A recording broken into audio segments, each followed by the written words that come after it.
You only get one chance to make a first impression. Is that a little scary? Well, not when you understand the psychology behind it.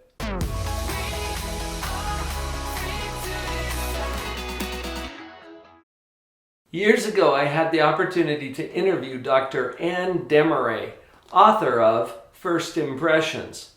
That's exactly what we're talking about today.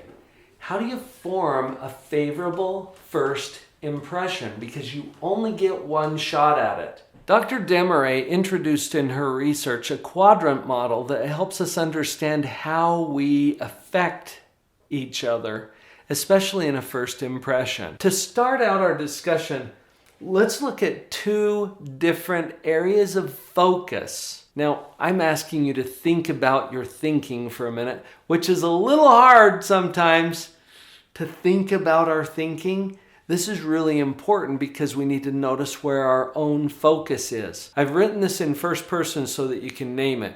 You can see in this slide that my focus might be on how I feel. That's the red column. Or it might be on how you feel. That's the yellow column. Now forget about the feelings for just a minute. What's the content of our focus? What is the content of our focus or our thoughts? Am I thinking more about me, or am I thinking more about you? Do you see how those are lining up? Now, when we overlay these two dimensions, we get a quadrant system. And the colors blend nicely too, so that we can talk about each of these four quadrants. Where is my focus when I'm meeting someone else, for example? And it might not even be a first impression. I think this applies in a lot of other ways as well. Let's keep focused on the first impressions that we might form based on where our focus is. So looking at the red quadrant first, this is where my focus is all about how I feel about me. It's all about me. And thoughts come up like, am I good enough? Am I prepared for this meeting? Can I do this? Do I have what it takes? Am I good enough, smart enough, cute enough? It's all about how I feel about me. Notice how that feels when I introduce it to you. When you're in the red quadrant, or what about when you're interacting with someone else who's in the red quadrant? You can see how that might feel. The pitfall that we run into in the red quadrant is self-consciousness. You know, that anxious sense of, am I good enough? I'm not talking about a healthy self-awareness or mindfulness. No, I'm talking about that anxious, paralyzing feeling where we're focused on how we feel about ourselves. Now moving over to the orange quadrant. Now my focus is on how you feel about me. Remember, picture meeting someone for the first time. If my focus is on how you feel about me, I'll be worried about, ooh, do you like me? Do you think I'm good enough, smart enough, cute enough? Do you approve of who I am and what I do? That's orange. The pitfall in the orange category is insecurity. You know, where we're constantly worried about whether we fit in. Welcome back to junior high.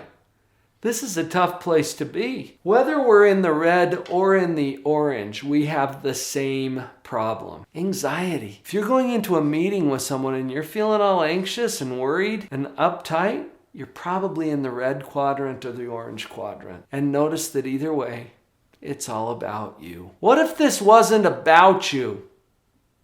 What if it's not about you? It's about that other person that you're meeting for the first time.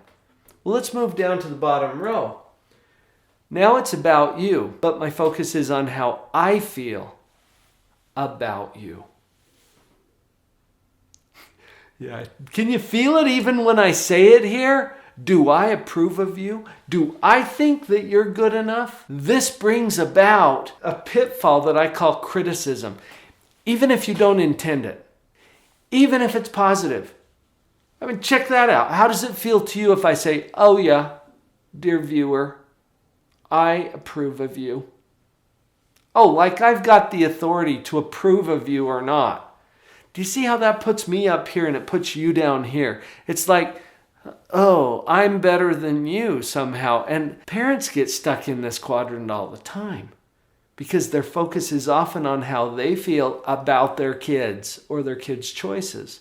That's totally purple. I'm not saying that it's bad or wrong, but it has a very determined impact on people. And when they are defensive or seem to be trying to protect themselves, probably you are in the purple and they're feeling a little criticized or attacked. Whether it's red or purple, we run into the same problem.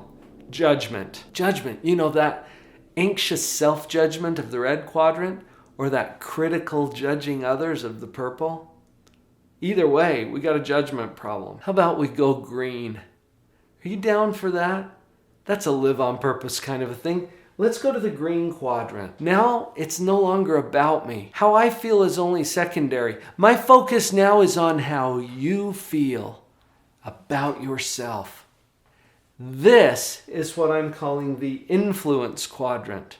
Dr. Desmarais suggested in her research that getting into this green quadrant, as I've defined it for you here, helps you to have the most positive first impression possible. And I would argue that that's how you sustain healthy relationships beyond the first impression. When you go green, instead of being in the orange or the red or the purple quadrants that get us stuck in anxiety or in judgment, when you go green, people will love you. Oh, they will love you. They'll want to be around you. They'll want to hang out and have more of that. But if you do it for that purpose, in order to get people to like you, it's not green. It's orange. Yeah, because now your focus is on how they feel about you. We just spoiled it. It's got to be genuine. It's got to be authentic. When you're in the green, you will have powerful influence with other people. But if you do it for that purpose, it's not green. It's purple. Because now your focus is on how you feel about their behavior and you want to influence them. It's got to be genuine. It's got to be real. And the gift here is that you get out of your own anxiety and judgment into a place where you can really have some influence and form a positive first impression. The influence quadrant that I just shared with you is part of a larger program called the Positivity Powerup. This is a 6-module course that will power up your positivity. You get to feel more confident, more secure, more like you've got the influence that you want to have as a leader or as a parent. This is your opportunity to power up your positivity and experience what it really means to live on purpose. Check it out at positivitypowerup.com. Look into my eyes and never let it go.